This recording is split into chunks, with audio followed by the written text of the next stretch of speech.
All right, here we go.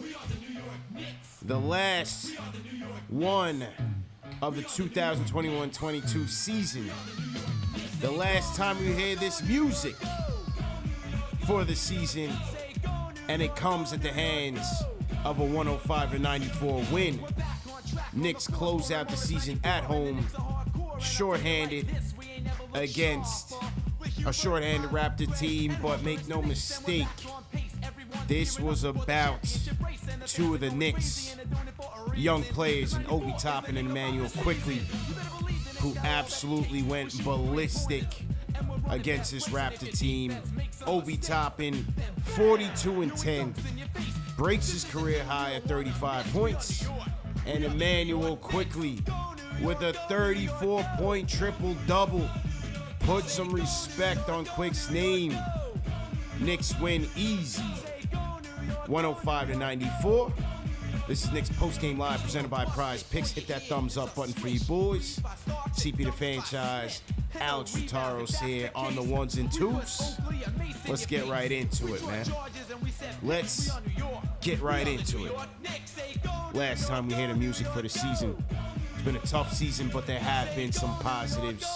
We're going to talk about that tonight. Plus, we did hear from Leon Rose. Leon speaks. So we're going to react to that as well. Hit that thumbs up button for you boys. Because it was a tough season. But like I said, we got a lot of positives out of this one. And Al, you know, forget this game. Knicks won easy. Again, you know, shorthanded, no RJ. Knicks went in here with 8 deep. And it was basically the starters that got the job done, and namely Obi and Quickley. There you go. That's the game. Knicks win easy. But what I will say is that circumstances be damned. And, you know, I'm not going to, you know, go back to the Tibbs thing and bellyache about it. We did that for 40 games this season. I'm not going to rinse and repeat that. We did that every night on every loss. But the one thing I will say is that from the beginning of this season, you know, it's actually interesting how this season finished. Because from the beginning of the season, let's say it really started Summer League, right? For most of us diehard delusional fans, this thing really started in Summer League. And we watched IQ and Obi and wanted to see what their development was going to be like in year 2. That was going to be the key. And so we watched their progression from Summer League straight through. So I just find it quite apropos to see them be the focus on the season ending. And what they've done between then and now is force the front office to make some decisions. We've been saying it. We've been saying it since the time Obi got drafted. Are they trading Julius? Are they not trading Julius? 35 against the Wizards. 42 against the Raptors in the closer. Career highs in threes. Playing loose. That's the biggest thing. He's playing loose, playing confident, not playing scared as he has in the past. And as he said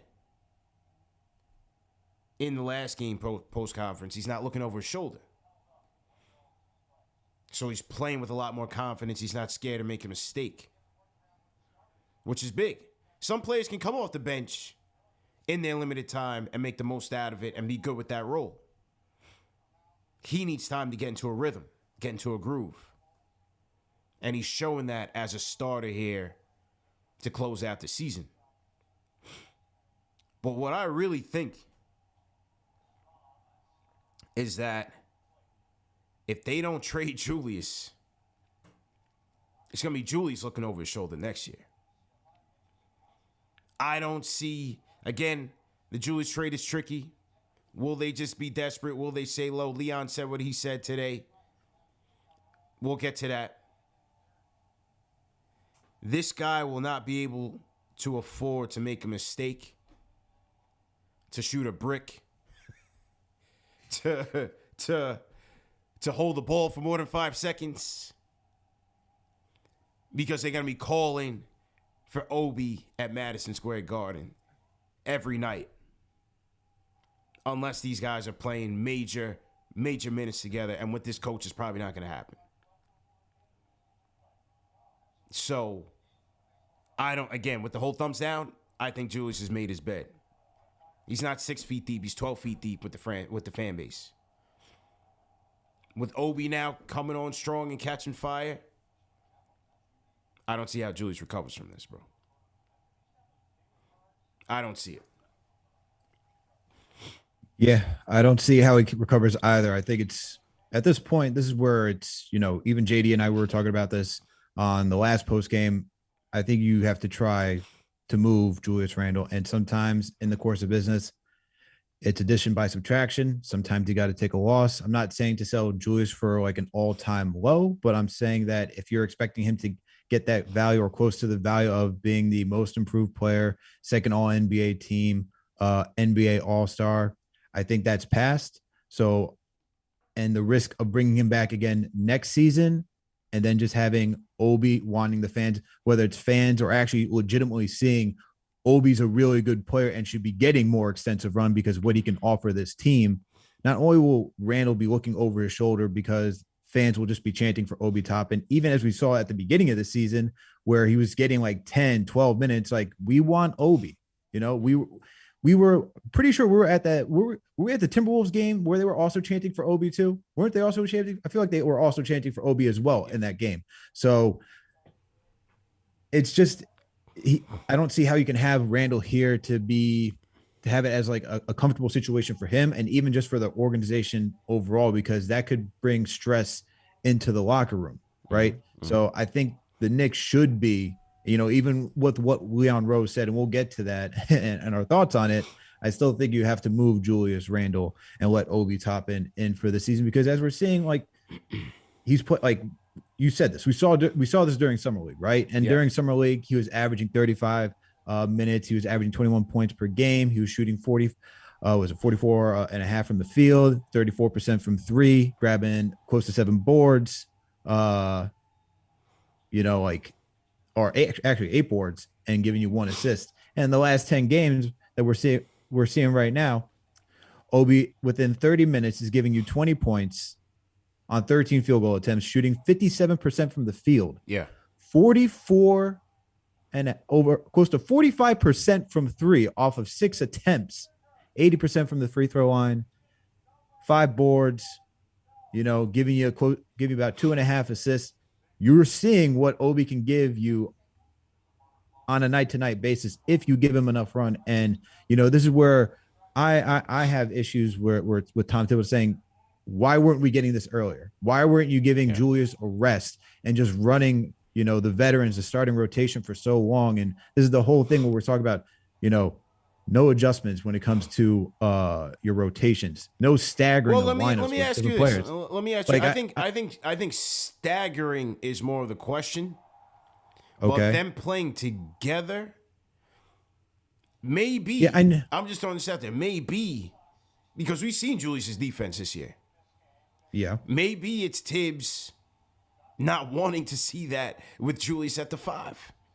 Knowing that the defense, yes, the numbers in a small sample size showed on the positive. But when I watched, every time they played together, if somebody was mad, it was waltzing into the lane, into the paint. And Tibbs did say early this season he didn't want to play Julius at the 5.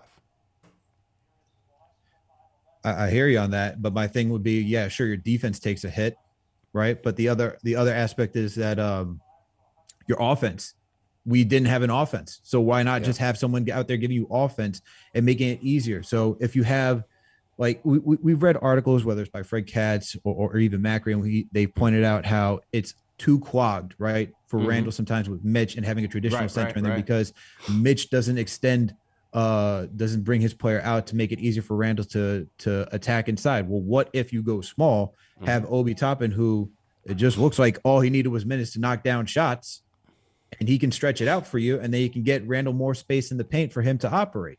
So this is where for Tibbs, like, yeah, I get that you're thinking about defense, but the game isn't always predicated on defense, right? There's some offense that has to be sprinkled in there as well. So I think this is where Tibbs has to once again adjust and say, all right, we're going to take a step back on defense, but let's go full throttle in on offense and just get some more open looks. And that's what I wish that he would just adjust to doing, because as we see right now, Obi can contribute. And you just said it, right? If he's looking over his shoulder, and that's on the coach who's not giving confidence to his player, what are you doing? Like, if we know Obi's, we all know out of coming out of college, Obi's defense wasn't going to be the greatest thing. He needed to work on that, and he's shown improvement doing so. But if you know that you have an offensive talent on the bench, and this is a team that's struggling with offense on a night-to-night basis, why not put him in there to inject some life into this stagnant offense that we have? He's a traditional coach that wants a traditional five, bro. This is why the move should have been made on draft night. This was never going to end well for these two players, bro. Never. Never. They're never going to get meaningful minutes together. As long as Julius is on this team, this kid is not going to play that much meaningful minutes. He's not going to finish games. Not with this coach. We already know they're keeping the coach. So it has to be it's going to have to be one or the other thing. I don't see how Julius recovers from this. Going into year 3, it's time. It now has to be the time. They got to find a good deal out there for him and maybe move forward. It's a big risk. It's a risk he catches on and plays well. It's a risk they sell low and don't get a big return. It's a risk. But I don't see how him, who's already mentally dejected from this season, comes back into next season in the similar situation, succeeding at Madison Square Garden. You also got to sell it to the fans too, right? Like, the fans is what helps makes the money for the NBA. You know, it's not just the players themselves. Like, the players create the product, but the product is consumed by the fans. And I think it's going to be a tough sell for fans to have Julius Randle come back, especially saying F you, right, to the fans. Yeah. Who wants that? Like, you're targeted paying customers who come watch you play on a night-to-night basis, buy your jerseys, buy the tickets, go to the concession stands, all that, buy league pass, you know, they're helping, you know, pay his paycheck, but yet you want to say F you? How does that even work? I don't know how Knicks fans are. He sealed his fate, bro. Yeah, I don't know how you can come back for that and try to win the fan base over. Yeah, and we'll get to Leon's press conference or quote, whatever you want to call it. I thought it was, you know, a propped up interview, you know, an MSG style propped up interview, but it is what it is. He did speak, and we'll get to that. Shout out to my guy Jason Calcanis, $100 super chat. Shout out to Jay Cal. He says, simple solution. If we can't move him, Randall comes off the bench, at least a second unit. Let him fight for his minutes, not OB. Jay Cal, salute, man. I don't see that ever happening. Before he goes to the bench, he's got to get traded. He's got to get traded. You're not gonna bring your max player off of the bench. You just got to trade him, and he's not going to accept that. But if you did that, then you're completely lowering his value. Then you're completely lowering his value. Yeah, you can't do that. That's why I'm saying at this point, and you know, if he goes to another place and he starts succeeding, what's to say that even he would, if staying here, he would succeed here? Like, it's that whole catch-22, right? You just don't know. You don't know. And if he succeeds somewhere else, you could say he wouldn't succeed here because of the conditions that he brought upon himself. Yeah, it's a tricky spot that the front office has put themselves in. They drafted Obi. They gave Julius the max bag. And now they got to figure it out. Front office has decisions to make. IQ. Triple-double IQ. They said he wasn't a point. They said he was this. They said he was that. My guy Jay from Florida was killing IQ this year. There's a lot of Sherwin McKenzie. There was a lot of IQ haters this year. like I say, track him from summer league to the end of the season. IQ year 2 has been a success unanimously. 34 points tonight, 12 dimes, 10 boards. Yeah, this was a watch game. Forget this game. But just watch how he's playing out there. Watch how he's orchestrating. Watch how he's commanding the offense. Watch how he's leading. Watch how he's growing as a player. What do? We know the point guard options are out there. They never gave him a shot to start.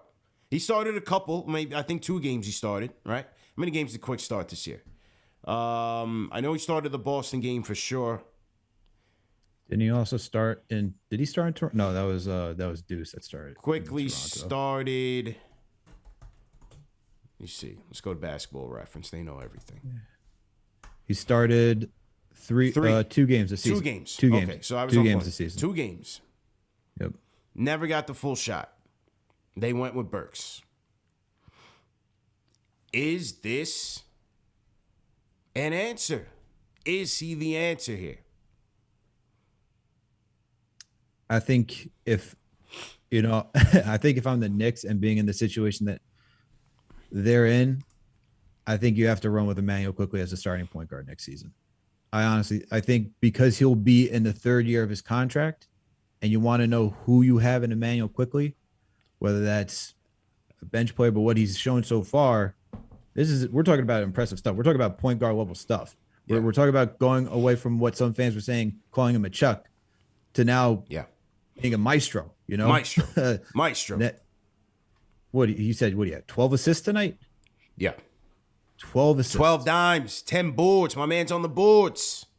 Yeah, I think you gotta give him that shot next season. I think you have him in the 3rd year of his contract, which is usually the most valuable for a rookie contract. Because the 4th year, you're essentially selling low on them if that's what the intention is. But that's not the Knicks' intention, as we heard this season. I think you need to see if you have an answer at the point guard position in Emmanuel quickly at this point, because you see that he offers you scoring.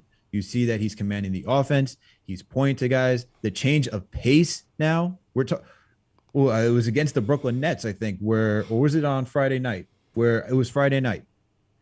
He drives, slows down, and does a Euro, and instead of going 100 miles an hour to slowing it down to like 20 miles an hour. You know what I mean? And seeing that type of stuff, seeing that type of athleticism, that type of savviness, I think this is where you're starting to say, Mayo quickly has worked hard, and he's been averaging close to 30. He's been averaging close to 30 minutes these last couple of games. Yep. Especially the last month. Okay. The last month, if he's averaging close to 30 minutes, as of right now, the last 10 games, he's been averaging 30 minutes, 29 and a half, but 30 minutes. That's not, you don't just give 30 minutes to a guy coming off the bench. Now you got to he's earned more than 30 minutes, because you also got to think that he's going to go into the offseason and add more to his game. I think you just have to, at this point, give Emmanuel quickly the opportunity to show if he's a point guard or not. For this team, and let him run it. What do you guys think in the chat, man? Salute to everybody in the chat right now. 1,858 on game 82. Let's go. Number 1 show for the fans, by the fans. Make no mistake. Knicks Postgame Live, presented by Prizepicks.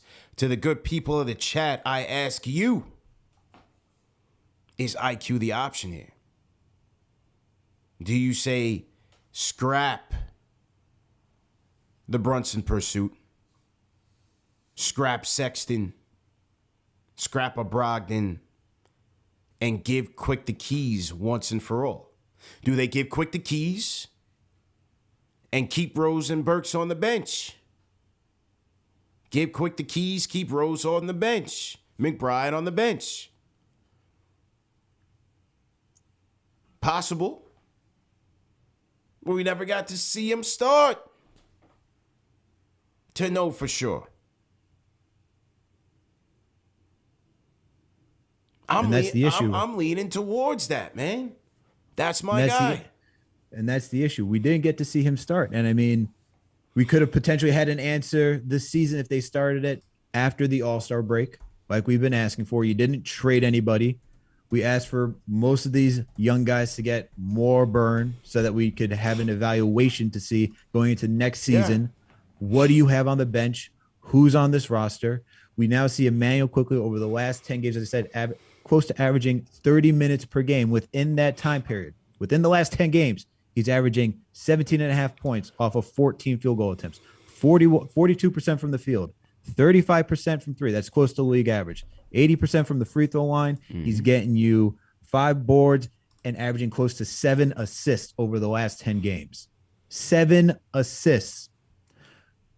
At this point, that's close to 30 minutes per game. I don't know how you go into the offseason and say, we got to keep this kid on the bench and just say you're going to get 30 minutes off the bench. No, that we're talking close to starter minutes. Yeah.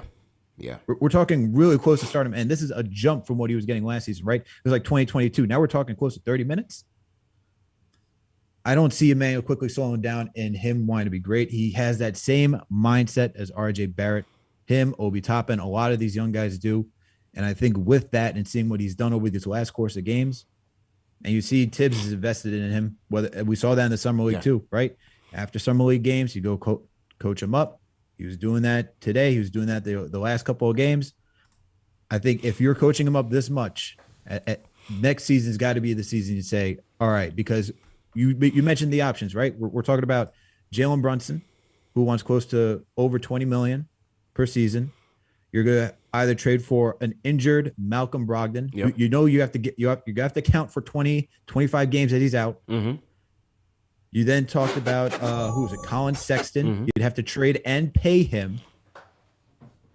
That's a risk. That's a risky move for a guy who the jury's still out if he's truly a traditional point, not even a traditional point guard, but the new age point guard that can score and still pass. And then there's other talks of Tyus Jones, right? Bench player for the Memphis Grizzlies. All those guys got to get paid. You have to give up some form of an asset to go get one of those guys. It's either most of those guys are going to be a sign and trade. Even Tyus Jones, who's an unrestricted free agent, probably would be a sign and trade. Why not, while we have Emmanuel quickly under contract, rookie contract, nonetheless, see what you have. Move in that direction. I think Emmanuel quickly deserves, after what we've seen over the last month or so, the right to earn the point guard position. Because otherwise, if you then pay for one of those players, and not saying like I don't like any of those guys, I think they all could be a good option at point guard. But why not invest in our own player at this point instead of just going out there and just spending money for the sake of just saying, we saw what they can do and then hope that it works out here. At least with Emmanuel quickly, if it doesn't work out next season, you could then move into the following season and maybe you can still potentially make a trade and make whatever moves you need to go get a point guard in here. The poll is up. Let us know what you guys think in the chat. Should IQ get the key? Shout out to RGT 85 in here. Shout out to Eddie Marr, $5 super chat. He says, I believe Quickly can be a better player than Maxey from the Sixers. Just my opinion. Shout out to Brandon Guest, $5 super chat. He says, my brothers, excellent year for KFTV content creators. That's an absolute fact. He says, I appreciate y'all for keeping us fans connected and providing a platform to voice opinions. Salute to Brandon Guest. Jamaica Queens 22, $10 super chat says, RJ, IQ, Obi, great foundational pieces for a proper rebuild. Randall has to go. Tibbs will never have the faith of playing them together. Obi's skill sets just gels with this team as a whole and fits better. Shout out to Coach Mike Clark, $50 super chat. Says, we'll be watching this with the replay gang later, but want to pop in quickly to thank KFTV. The season didn't go as many of us would have wanted. The bright spot has been spending time with the KFTV fam, talent, and chat. All season is going to be interesting. Obi, shout out, Coach. Much appreciated, $50 super chat, man. Definitely appreciate the donation. Shout out to Coach. Is it quickly time, ladies and gentlemen? Let us know your thoughts in tonight's poll. Let us know your thoughts. Let's go to the Discord right now. Let's hear from my guy Dave G. Dave, what do you think about what we just talked about, man? The decisions that the front office has to make this offseason. Give us your thoughts, Dave G, on the Discord. There's a lot of them, man. That's what I think. I think there's a lot of them. Yeah. I'm in lockstep with you guys on IQ, man.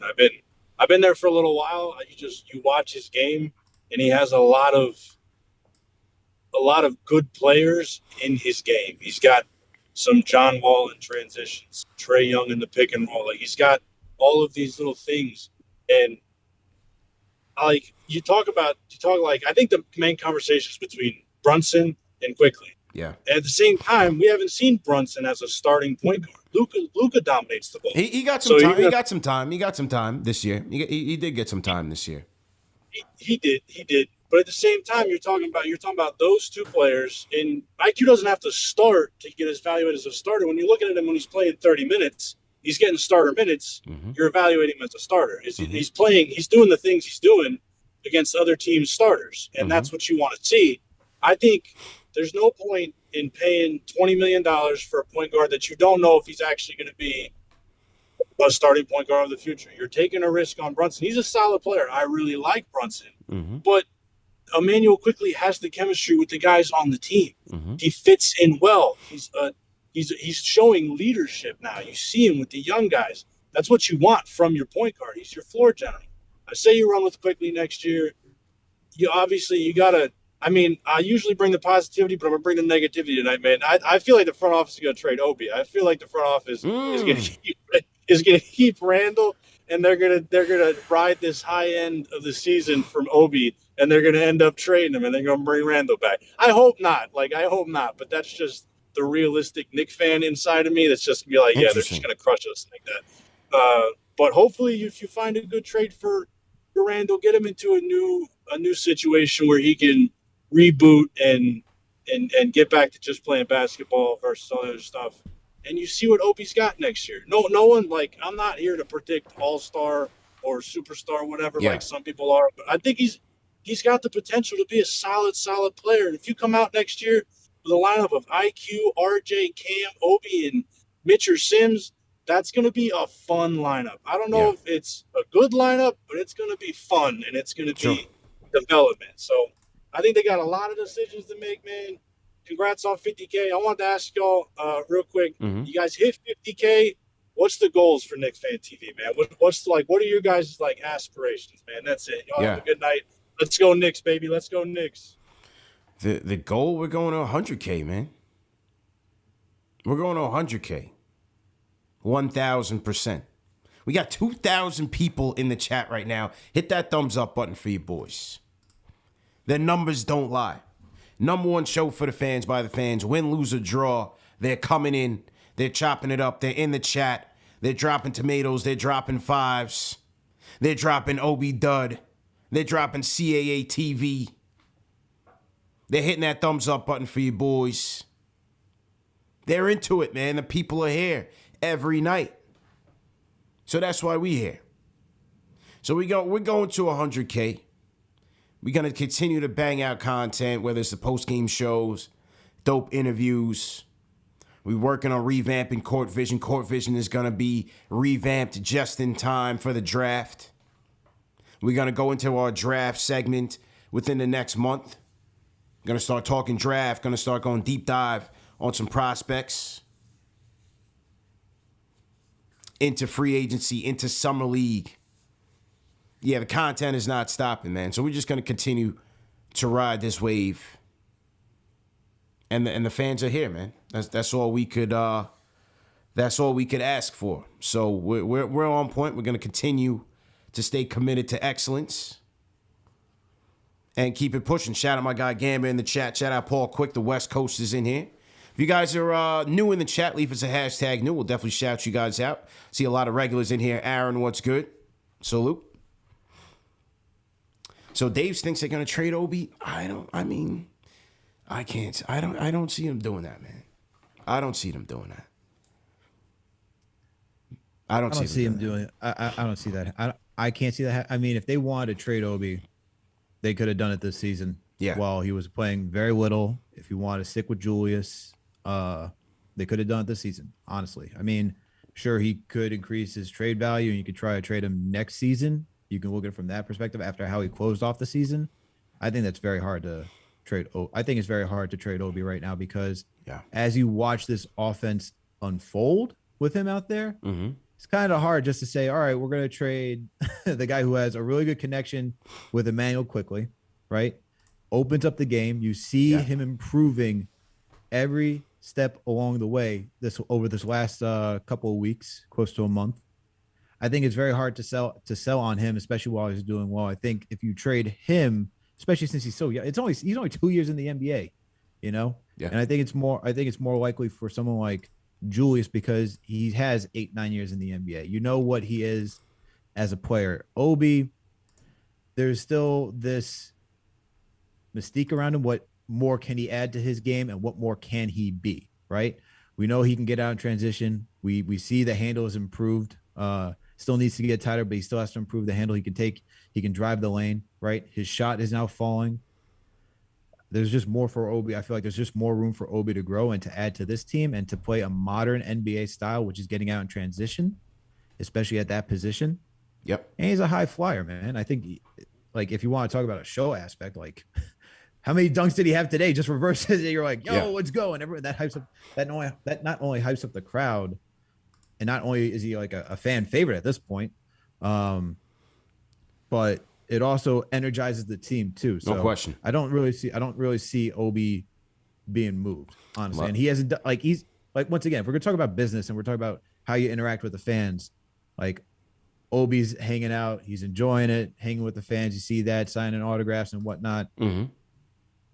He didn't say F you to the fans. That's a big thing you have to consider. He did not say F you to the fans. Yeah. And then give out a weak apology. He did not do that. True indeed. True indeed. And speaking of which, let's get to some of Obi's post-game press conference sound bites. Let's get to it.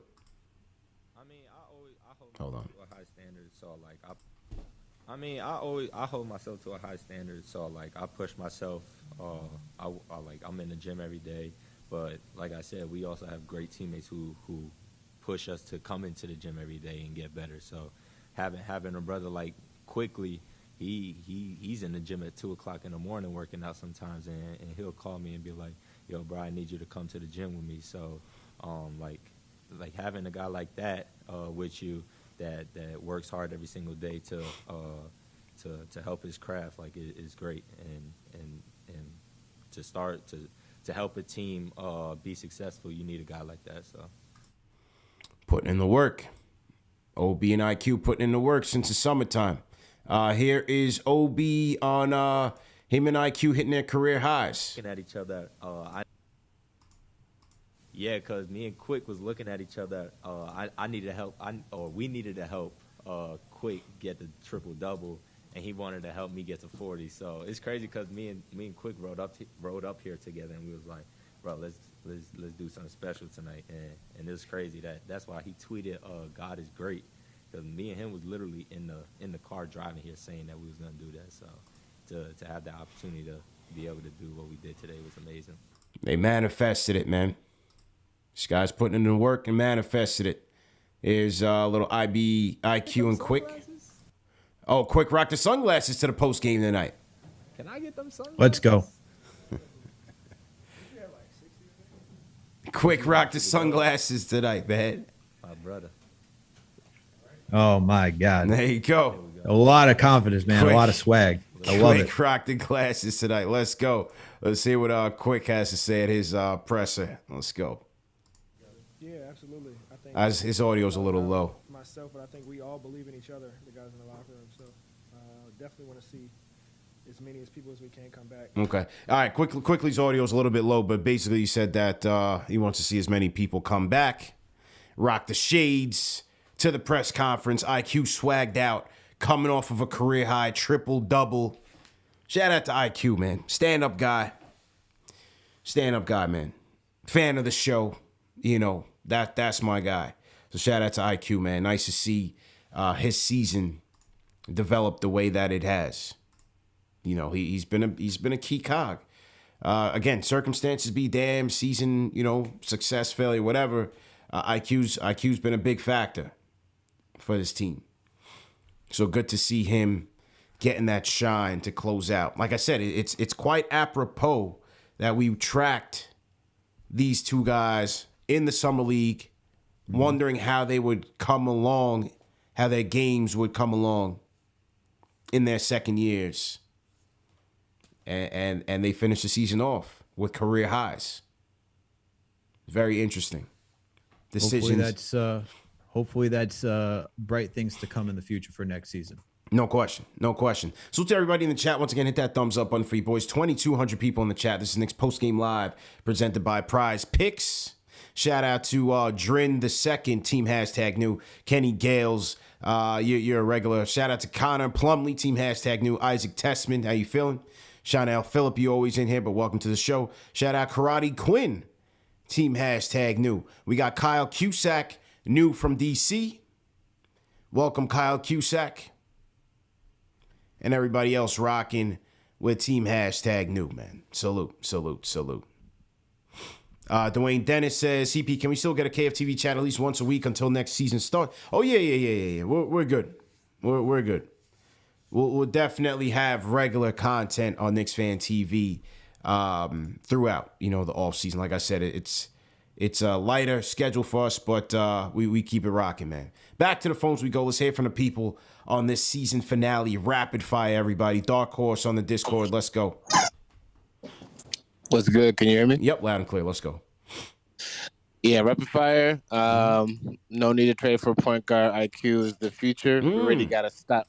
Yeah, we already got a stopgap in D Rose, like you said.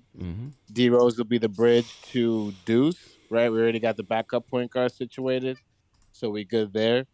And I don't really see us trading an Obi because Deuce putting up 40. I think we're going to trade Julius, and I think we're going to, like I said last year, I think we're going to trade Julius for Grant. That kind of gives us a stopgap at the wing, gives time for Cam Reddish to kind of bulk up, see what we got there, and doesn't get too much pressure on him. But, yeah, man, I'm excited for next year. I don't really see any of the point guard options out there in free agency projecting to be better than IQ in year 3, right? I'm not. I definitely right don't now. see it in the draft. I don't see the next starting point guard being drafted by this team this year. But even Malcolm Brogdon or any of them, like, do you really think they're going to be better than a year 3 IQ after a summer? Like, I don't think so. So I mean, make no mistake. I I think a healthy Brogdon can certainly help. A healthy Brogdon could still get you 20. In a night, a healthy one. But that's been his biggest question mark. So. He hasn't been reliable. IQ has been durable in his first 2 seasons, for sure. Very durable. Yeah. Very durable. And the Randall thing, real quick, last thing before I head out. I think that what Leon Rose was saying, basically, he's just trying not to, ruin Julius Randle's trade value. Because if he says, he's not interested in staying or, he wants to leave, it's going to decrease his trade value because people are going, all right. Right. He's gonna leave anyways, what do we expect him to say? Yeah. He's going to say that I thought Leon's thing was, completely, it's political. It was completely cookie cutter thing. Yeah. He could have put that all out on paper, man.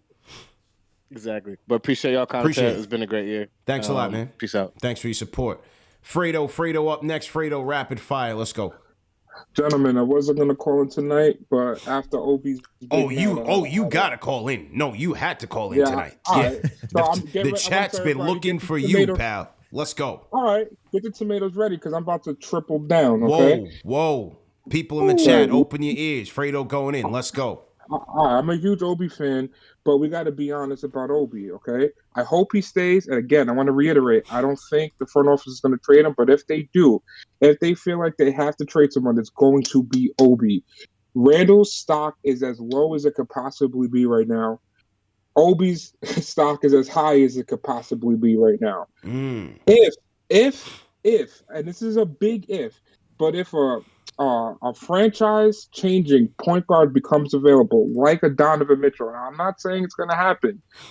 If that happens, OB is getting packaged for Donovan. Yeah, right? I mean, in that scenario, of course. And I think you'd be a fool not to do it. Of course you do that. Yeah. CP, let me ask you a question. Be honest. Yeah. I don't mean to put you on the spot. Yeah. But can we just have an honest conversation? Anytime. Who's the better player? Is it Randall or is it Obi? Who's the better player overall? Well, I already said it. Who's better for the team is Obi.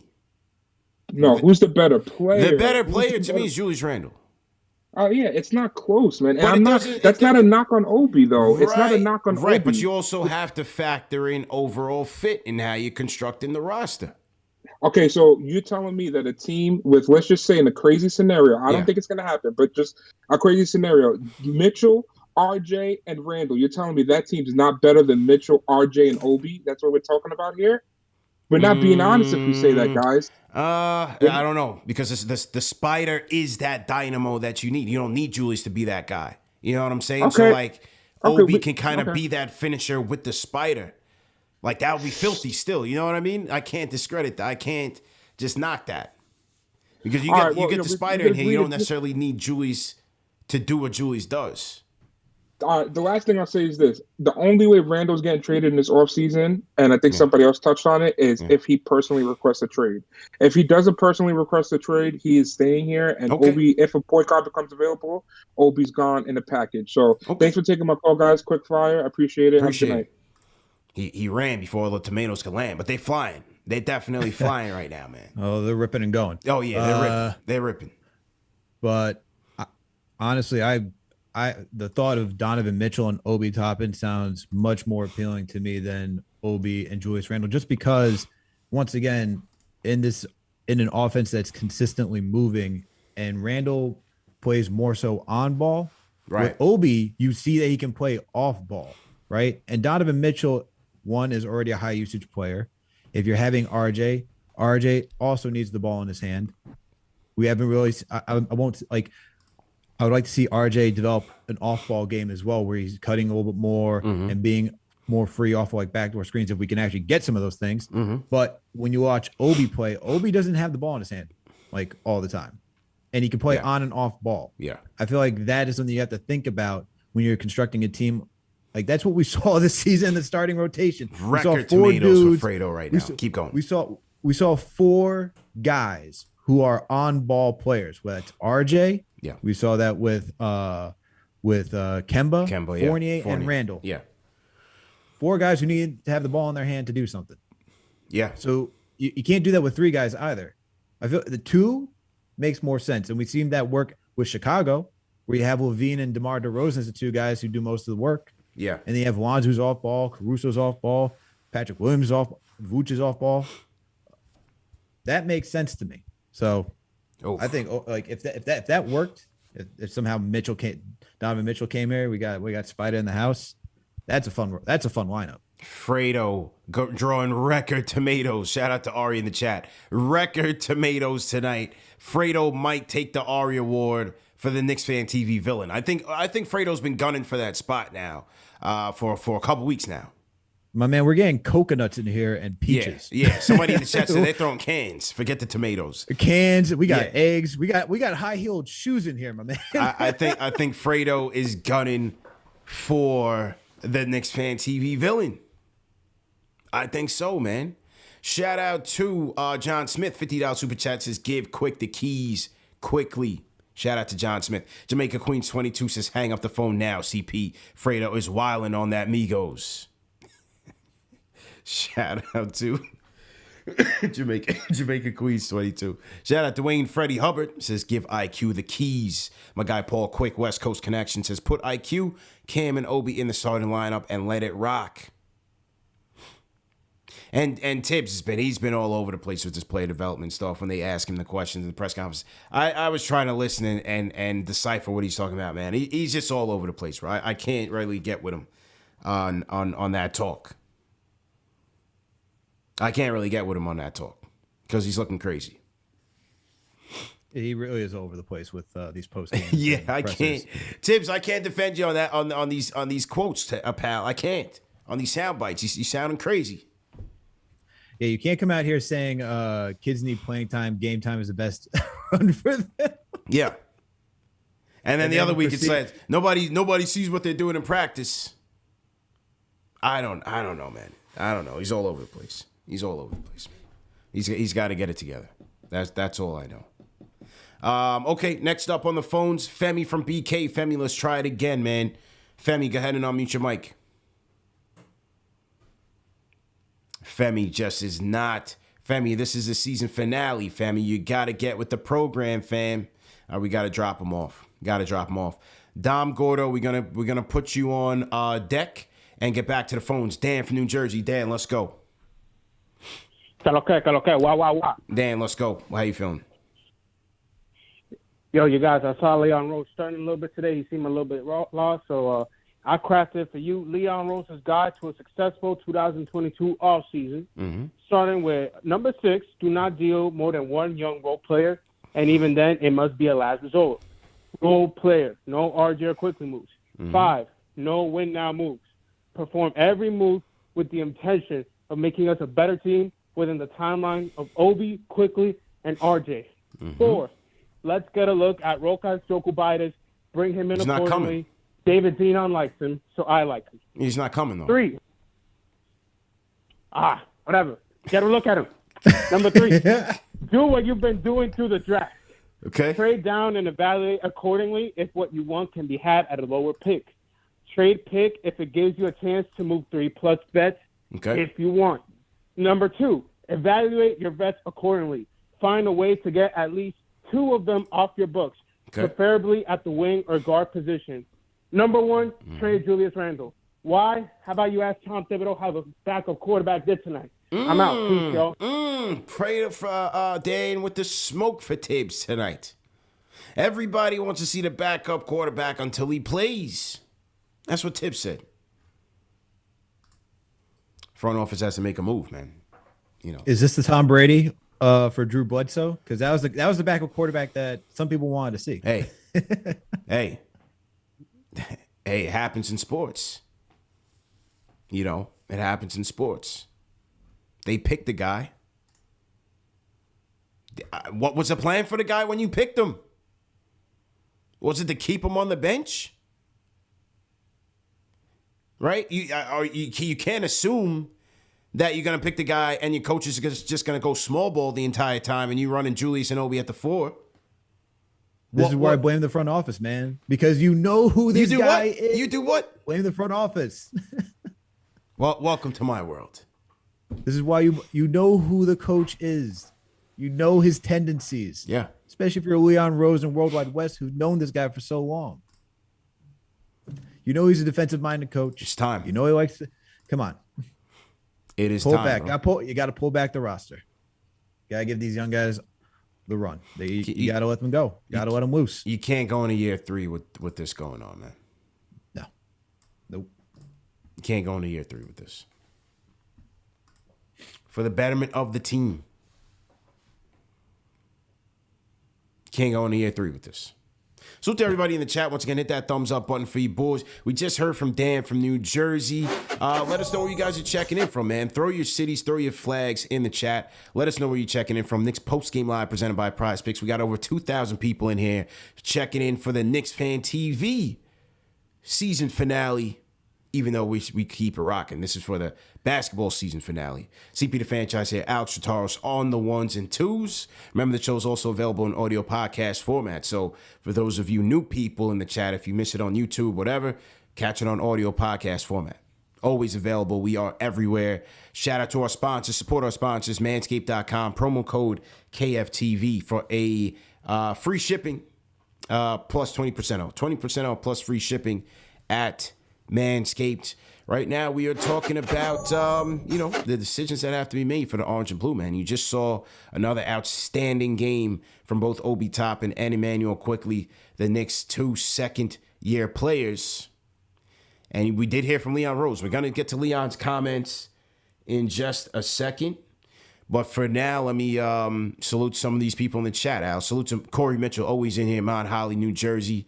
We got Ray Reed, LI, stand up. Salute to Long Island. Salute to my guy, Aljamain Sterling, for you UFC fans. Aljamain out of Uniondale kept the UFC Bantamweight Championship last night. Impressive win over Piotr Jan in UFC 273. Shout out Eric Grace, Brooklyn, stand up. Jose Morales, New Jersey, how you feeling? We got Josh Adams, New Zealand, repping.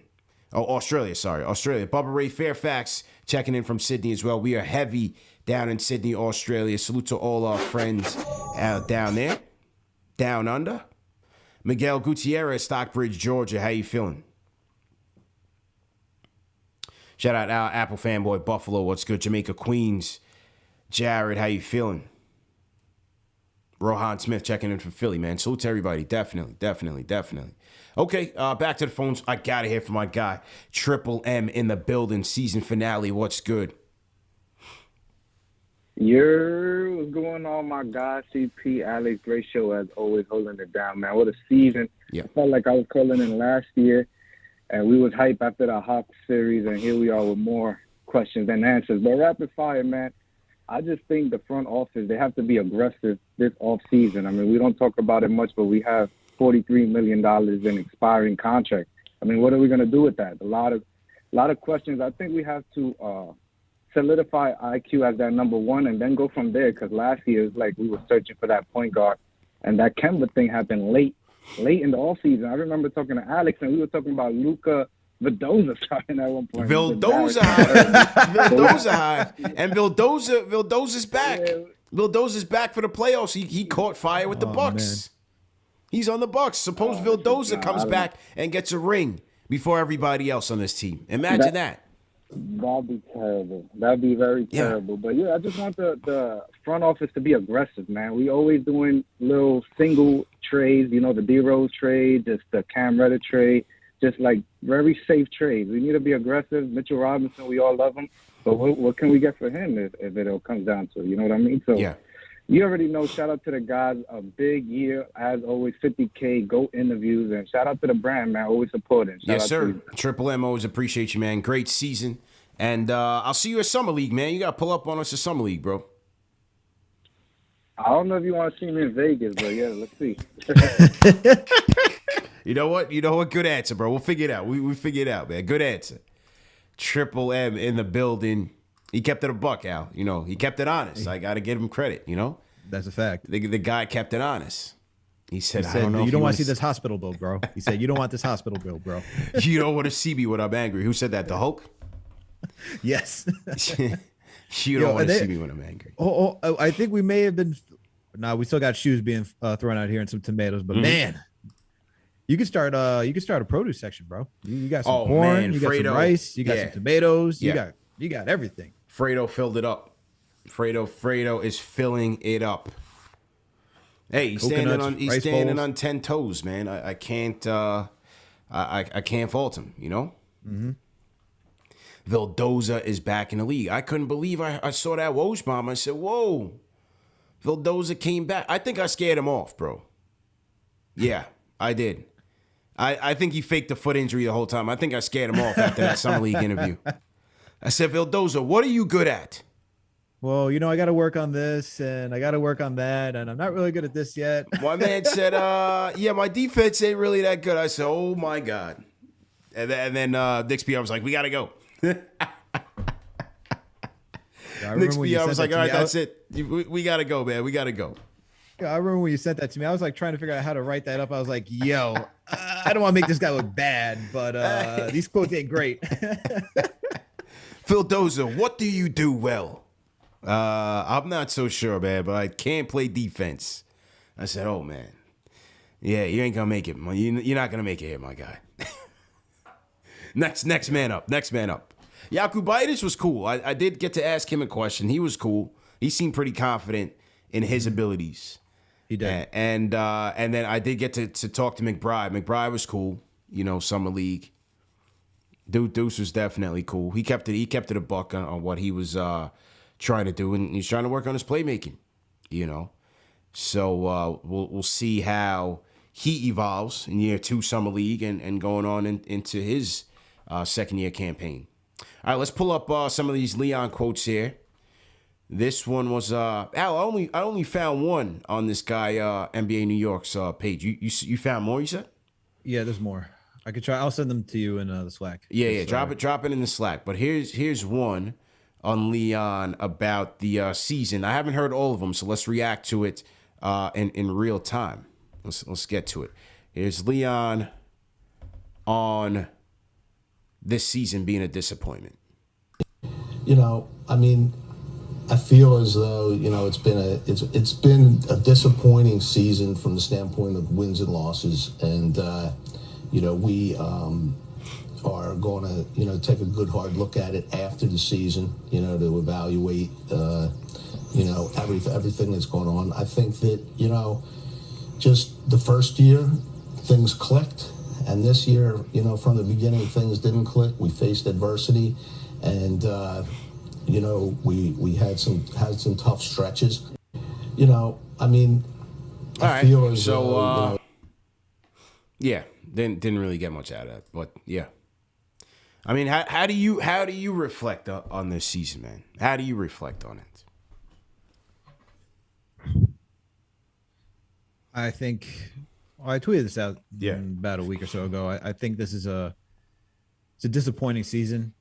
You know, with some few bright spots, because you get to, I'm going to start with the bright spots. Yeah. The bright spots is that we saw Quentin Grimes, Manuel Quickly, Obi Toppin, RJ, Deuce, Jericho, Mitch, all those guys take another step in their development, and you saw the flashes, and even sometimes just even more than just flashes, just a leap in their development, right? Like we see Emmanuel Quickly and Obi Toppin down these stretch of games. It's a leap to see RJ being able to not fully be that number one option, but for when we saw the ball in his hands this season, you know, just taking on that responsibility, being more aggressive going downhill, coming on and just flipping another switch, getting into gear, and still, you know, getting back to good shooting averages from 3 and just within the paint for a little bit. Like you just see all of that, and I'm like, okay, this is better than years past where we've had no young talent that we can rely on and say, oh, I could see these guys here as a core moving forward for some amount of time, you know. And this is no disrespect to the guys I'm about to name, but you think about the times where we had Kadeem Allen, Langston Galloway, Emmanuel Mudiay, right? You think about all those years, and maybe like you try to force yourself to see something with those guys, but deep down in our hearts, we knew they weren't all going to stick, and that these guys weren't going to be role players for this team for whatever reason. And those were just difficult years too. But with these guys, you can actually say, all right, I could see these guys being contributors on an NBA team at some point in their career. So that's why I think there's a bright spot. The disappointing aspect is there were expectations for this season coming in, right? We made the playoffs last season. You thought it was going to turn around. You thought it was going to be another step forward. You heard Julius Randle said he figured out what he was overthinking in the playoffs, and it seemed like he was ready to come into this season and take another step forward and maybe lead us further than that. We didn't get that. Actually, he didn't even perform anywhere close to what his contract value was, and then you have all the antics that go with it, right?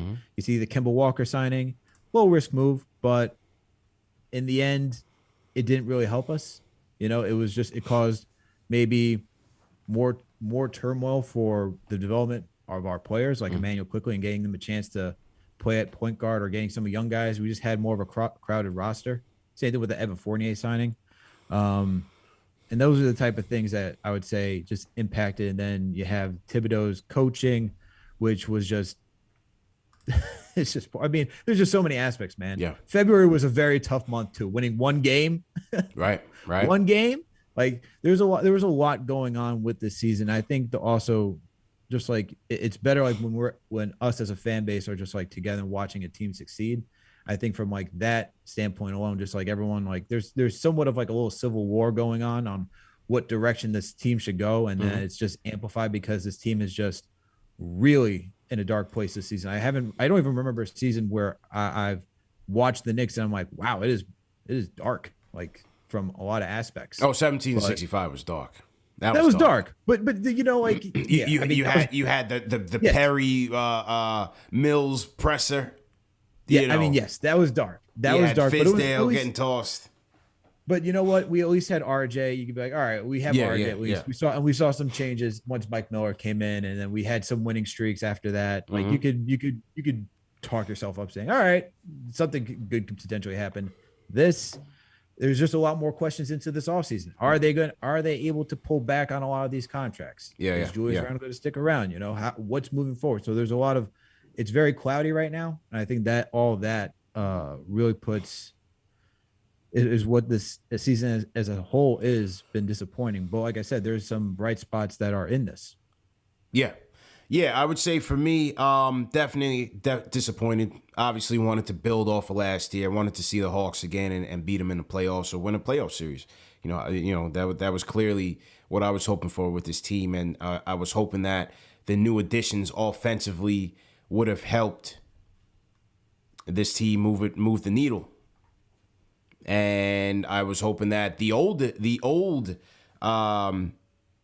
not additions, but the guys that we re-signed from last year that brought forward this year would help again, namely Derrick Rose, specifically Derrick Rose, and he was non-factor. Noel, non-factor. But Noel's injury, I guess, in a way, led to Sims. In a way.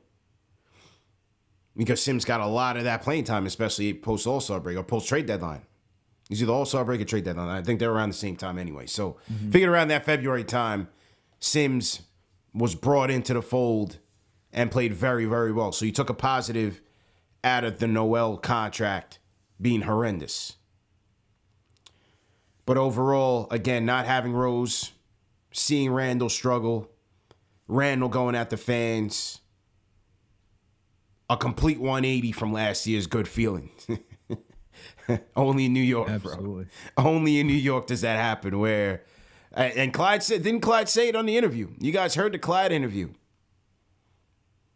When you're doing well, you're a king. When you're doing poorly, you're a bum. Clyde understood that many moons ago. Back in the 50s. He's coming up as a kid. Young child running wild. Back in the 50s, Clyde got that. Still stands today in sports. But it's just interesting, how this thing took a complete 180. And so, again, the guys that we brought back not factoring in, not seeing the Randall Obi pairing more, not seeing Obi get those minutes that we had hoped carrying over from last year, because he did play well in the Hawks series. Mm-hmm. So that was a question that we were asking going into the offseason. Will they coexist? Will Tibbs play them more? And we never got that answer. So that was a disappointment.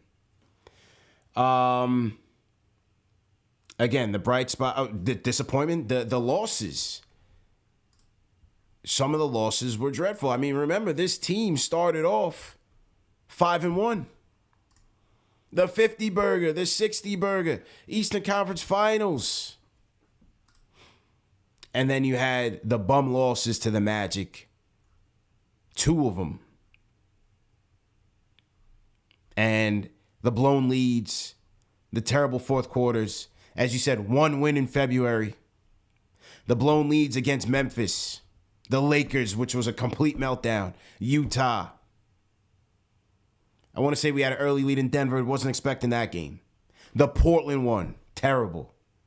The Nets. OKC, 28 points up on the Nets without KD and Kyrie. Terrible. I think we had leads on the Sixers as well. Phoenix, that was a tough loss. That was a tough loss. So, a lot of disappointing losses, man. A lot of disappointing losses. And not seeing players meet their expectations. And I guess just to end it on like a high, like we did see RJ hit the buzzer beater, right? We did have that double OT that sent everyone into a frenzy. We had the viral video, right? From Side Talk. We saw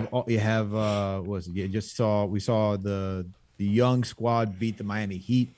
There's some good spots and some good moments that we had in the season that got us super high, but then the lows were really low. It was really peaks and valleys. Peaks and valleys, man. You would have had people going at it over Julius Randle. It got personal over Julius, man. What a difference a year makes. You had significant others throwing darts at the channel. It got ugly. It got ugly, man. It got ugly. But nevertheless, we weathered the storm. So yeah, that's how it goes. But the positives, again, RJ taking another step in year 3. IQ Obi, no doubt. I think pre-injury Grimes, we can't forget that. Pre-injury Grimes showed us a lot. Hey, that first game against the Bucks, 27 points? 27 points.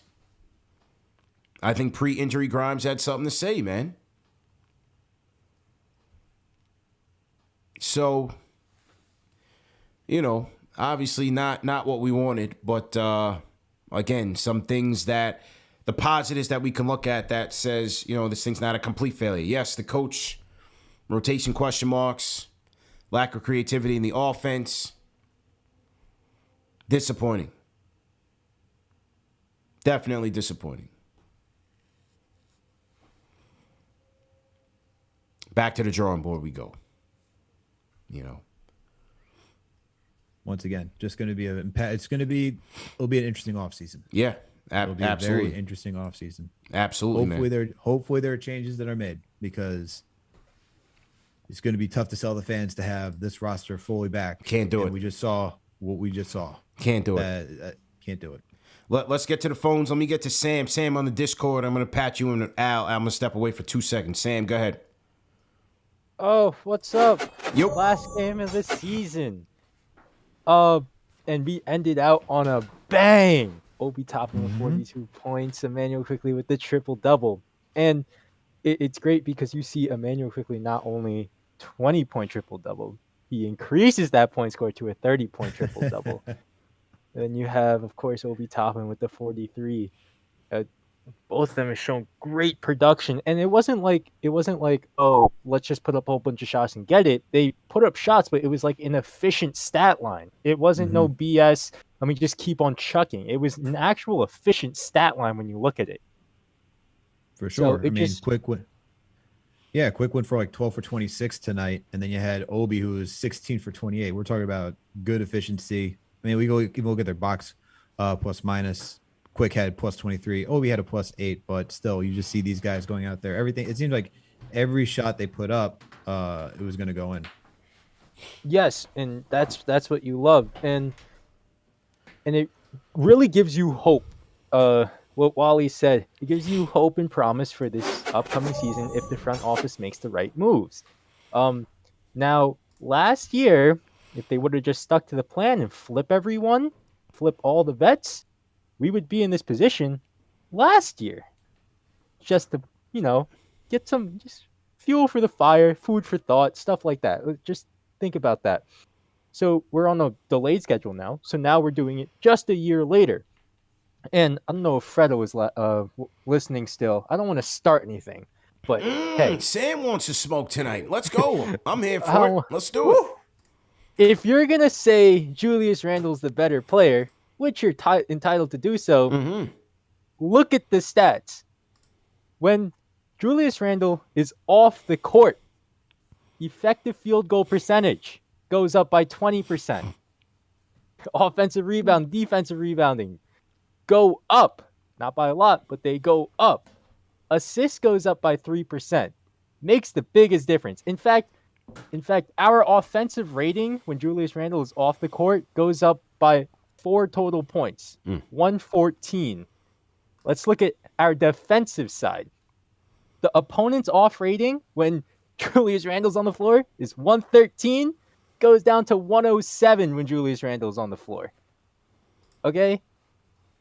Everything is better when Julius Randle is off the floor. You're looking at team-wide stats here. Now, Julius Randle, he's going to bottom me every time we play basketball. If me and him ever go off, he will absolutely dominate me. But, we're looking team-wise on the Knicks right now. Okay, professional basketball, team-wise, Obi Toppin is the way to go because he doesn't hold the ball out for longer and gives a slightly better production on better efficiency because he doesn't hold the ball and allows the maximization of Emmanuel Quickley and RJ Barrett. As I said before, when you put RJ Barrett at that one position, you put Emmanuel Quickley behind RJ Barrett and Obi Toppin, you maximize all their skill sets and they play great basketball. And that's what we need to do, and that's what's going to push us over the edge and develop this team and get us back in the playoffs and hopefully chase that ring. Sam, the stat guy. Let's go, Sam. Appreciate the call, man. Sam going in on Fredo on this Sunday night. He wanted the smoke. He wanted the smoke with Fredo, man. Sam, appreciate it. Our resident stat guru, Sam on the Discord. Sam, we're going to expand your role next season, man. We're going to talk, man. Let's definitely chop it up. Love it. All Let's right, go. I'll catch you guys later. Let's do it. Yeah, I think we should have Sam be like, our advanced stat guy. You know what I'm saying? Just come in and just drop bars. I mean, he just dropped it right there. He just essentially said that Obi Toppin, Emmanuel quickly, RJ Barrett, and everyone else, the offense just moves better. I mean, the eye test says that too. Eye test absolutely says that. The eye test says that too. So eye test absolutely says that. No question. Sam, the resident stat guy. What do you guys think in the chat? I think we need to promote Sam to that role. He came for the smoke for Fredo. I should have had them both on the line. That would have been a nice moment. It would have been an impromptu battle of the fans. Yeah. A lot of fives going on in the chat for Sam. Shout out, got you open $20 super chat. Says shout out to KFTV crew. It was hard trying to catch the Knicks games this year, being a Comcast customer in Connecticut, but could always count on you guys for the games. I missed for a quality recap in all 82. That's right, man. We don't miss a show. We hear all 82. And yeah, man. Sorry if you guys are Comcast subscribers or Xfinity, whatever's going on, where they got issues with MSG. You guys got to sort that out. Definitely sort that out. Okay, more Leon. Let's go. Let's see Leon on Julius. Let's go rapid fire on these Leon quotes, sound bites here, Al, and then we'll take a couple more calls and wrap. Okay, here is Leon on Julius. What's he saying here? Yes, he did. No, Julius loves it here in New York, wants to be in New York, yeah. Yes, he did. No, Julius loves it here in New York, wants to be in New York, yeah. He actually say that? He gave Breen the head shake like, move to the next question. Yeah, I got nothing else for you. All right. Oh, man. Yeah, I mean, not much there. I mean, not much he can really say. Clearly, he wants to boost the guy's trade value up, and clearly he wants to keep the guy's confidence up in the event that they can't trade him. You got to be political there. Yep. Okay. All right. That was Leon Rose on Julius. Okay.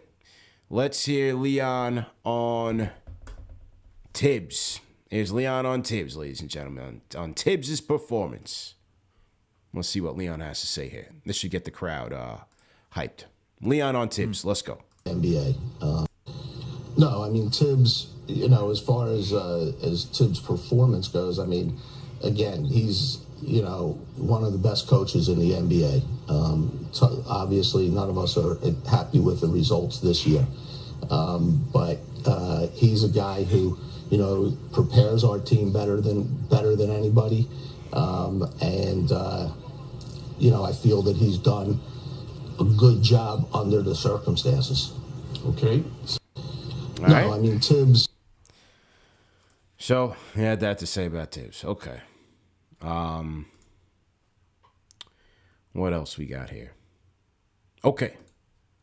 Let's see what he says about a plan. See what he says about a plan here, Al. Salute to everybody in the chat once again. Hit that thumbs up button for you boys. We are breaking down the Leon Rose exclusive interview with Mike Breen. All right, here we go. Here's Leon on sticking to the plan. Absolutely. I mean, we have to stick to the plan. We have to take it one step, build one block at a time, be patient. We feel like we're set up, really well as far as we've got 13 draft picks over the next 3 drafts, 4 first-round picks. And with regard to opportunities that may come along, we feel like we're very flexible and able to do that. But again, we want to show patience. We want to show prudence, in making those decisions and continuing to develop what we have. Absolutely patient. Well, I would say, for those looking for the plan, that is the plan. At least from the front office perspective. He's looking towards the future with the assets that they have, staying flexible, he's looking to develop what they have here. Coach has to get on the same page. Because, for one, you want to get the most out of young players. That's a fact. But also, you have to figure out the right mix that makes these young players better to either continue on that journey with the team or get you better players. So that's on the coach. I think the front office does have it right. For the fans are saying, what's the plan? What's the plan? What direction? What direction? They're going to keep building and look to get a star. He's here to get a star. But he's going to be patient in that pursuit. Now he wants to keep drafting and develop. The coach has to get the right combinations in there. That's the only thing that's like a little bit awry, is that the coach has to get on the same page. Now, some of the contracts, again, questionable. Noel, terrible deal. You got Obi and Randall here. You gave Randall the max contract. You got to untie that knot somehow, some way. So it hasn't been perfect along the way. But Leon is telling you they got assets. They're staying patient. They want to cook with what they have. Your thoughts, Al? I think out of all, I think this one is probably the most that rings honest throughout. I think Leon's interview is that he does want this team to be built young and building through the draft and being patient and prudent and looking where it comes to acquiring a star via trade. I think the thing is that when you look at this season, he tried to double dip and trying to keep a lot of young players. And I've said this before, he's tried to keep the young players, try to have youth on the team, but also want to run it back, because how can you not run it back after you made the playoffs last season? You have to at least show that you're still going to compete and try to make some attempt to go back there. It didn't work out. Right. And now it's time to course correct and pull back and move with the youth. And if that is the case, you know, Tibbs has to be on that plan, and that's going to be heightened next season. You know, we can't go into next season and have a lot of veterans playing. You have to, you know, well, actually at this point, veterans would be Obi Toppin and Emmanuel quickly. Like, they should be getting those minutes, right? So yeah, that's where we have to see this direction move forward. And that's all you know, I think that's it for like Leon Rose. Like, you just got to figure out these contract situations. As you already said, there's nothing more to it. No question. No question. Let's get to the Leon Rose sound bites, and let's get a reaction from our guy, Ron Cleveland, in the building. Ron, let's go. I should have closed with Ron, but Ron, let's go. Man. CP, Alex, what's going on, fellas? What's going on? Ron, what's good, man? I should have closed with you, but go ahead. Since you on, go ahead. Let's go. Hey, it's all good, man. Hey, First off, man, I got to address Obi, man. Mm-hmm. Hey, anybody talking that Obi is a bust stuff, man, they need to get their brains checked. Mm-hmm. You know, a lot of people been trashing Obi all season, talking about Obi's trash and Obi's Frank Ntilikina and all this kind of stuff, man. Hey, kill that. Obi is a bona fide baller, man. Mm-hmm. And to everything that's been said about that kid, man, moving without the ball. And my thing, I'm looking at Leon Rose. Leon Rose and Tom Thibodeau is asleep at the wheel in the car, about to crash and hit a tree. You know what I mean? Because ain't no way Leon Rose going to sit here and tell me, oh, Tom Thibodeau is a great coach. Man, Tom Thibodeau is living off past experience, man. And in the NBA, in every sport, man, it's about what have you done for me lately. And based on what Tom has done this season, man, Tom has not been a great coach. The only reason why these young guys have been playing is because of necessity, because of injuries, because of COVID. That's the only reason why these guys have been playing. Ain't no plan. Don't come to me talking about, oh, the plan to build, we got to build blocks. What is the plan, Leon? You've been hiding all season. You ain't telling nobody what the plan is, and you and your coach ain't in lockstep. Everybody know that. And we know they ain't in lockstep because your homeboy, Worldwide Mess, running upstairs to Dolan, telling Dolan dropping dimes on Tibbs. So don't come trying to spin that. And Julius Randle has to go on the first thing smoking. Him and Obi can't coexist. Anybody thinking that, Tom done told you that. He done told you he don't like them two on the floor together because the defense suffers. Right. So that's not going to happen. It's not going to So happen. Julius Randle, like I said, they're at a crossroads, man. Julius Randle has to go. The timeline don't fit with Obi and all these young players, man. And that's the thing. Talking about who's better between Obi and Julius. Julius is already at his ceiling. Obi is still climbing. And what Obi's doing right now is better than Julius because the guy scores and he's more efficient than Julius. Julius is an ISO basketball player. ISO basketball players don't win championships. We've seen that. That's how it goes. That's only good if you're playing 21 out in the park, but not in the NBA. So with that, man, hey, y'all have a good night, man. End of the season, man. Let's get ready for next season. Shout out to the young fellas. IQ, keep balling. Players, keep doing their thing. The young players, let's continue with the youth movement. Get a coach in there who know how to coach young players, and I'm out. Let's go. Let's go. Salute to Ron. Except that last comment, I don't agree with that. ISO players are exactly what you need to win championships. All the best players in the world. From KD to Giannis to LeBron.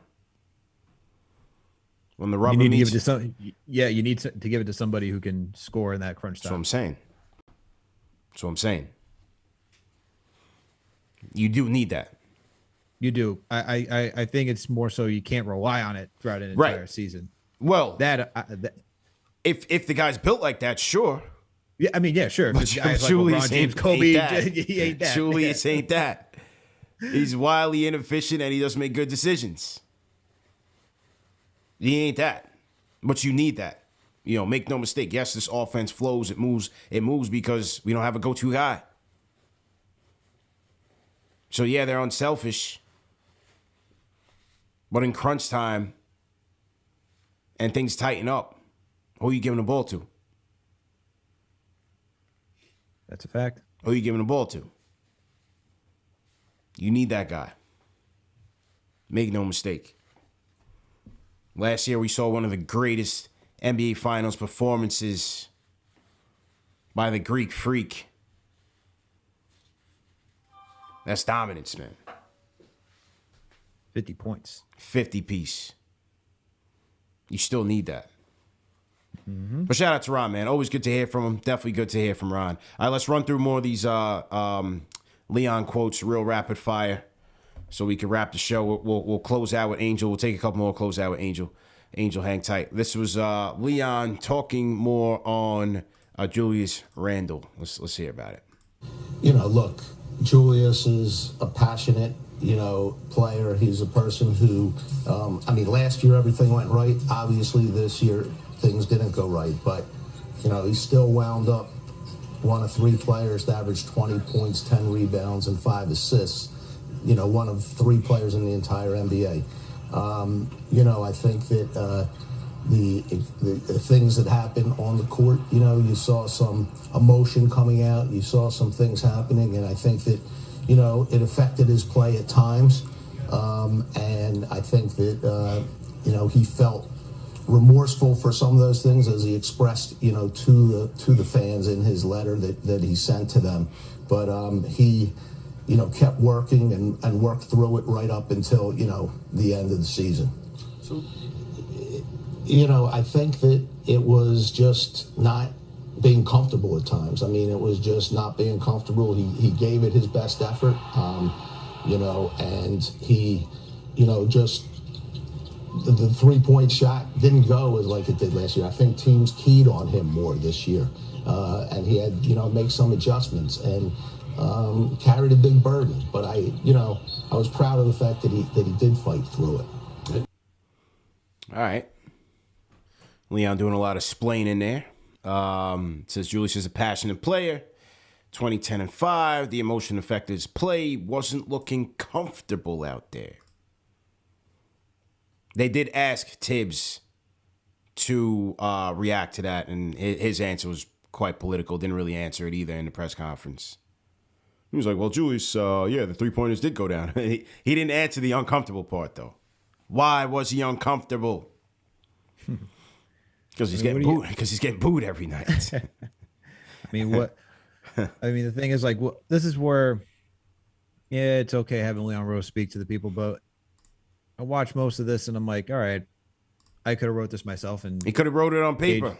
Yeah, like I knew what was going to be said. Like what they're not going to say anything mind blowing or anything substantial for us. Like they're not going to say, yeah, we're trying to move Julius this offseason. Yeah, we're going to move Obi. This like no one's going to. They're not going to give you. They're not going to tip their hands. They should have like, let Berman. They should have let Berman do the interview. Oh my God.